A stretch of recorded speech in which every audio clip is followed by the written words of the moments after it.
দেখো বন্ধুরা, রান্নাঘরে এসে সব কটার মিটিং বসেছে।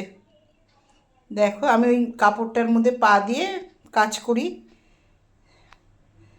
প্রতিদিন ধুয়ে দিই, ধুয়ে আবার শুকিয়ে গেলে মেলে দিই পায়ের তলায়, যাতে ঠান্ডাটা না লাগে। কারণ মার্বেলে তো বুঝতেই পারো। ওরা দেখো ওই কাপড়টার মধ্যে এসে গড়াগড়ি করছে। এই গোল্ডি, কী করছো? কী আলোচনা করছো? দিদুনের হেল্প করে দেবে, কাজের হেল্প করে দেবে, কাজের হেল্প করে দেবে দিদুনের কাজে। দেখো, দাও দিদুনকে রান্না করে খাওয়াও, দাদু দিদুনকে খাবে। হ্যাঁ, আমার বন্ধুদেরকে বলো, কিছু বলো। কি? হ্যাঁ, কি হচ্ছে?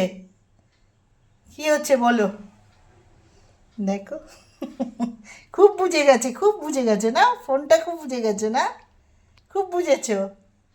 হ্যাঁ, সব গোল মিটিং করতে বসেছো। হুম, গোল্ডি খুব বোঝে, খুব বুঝে গেছো। বলে বাবলে, ও আমার শোনা। এই দেখো দেখো দেখো,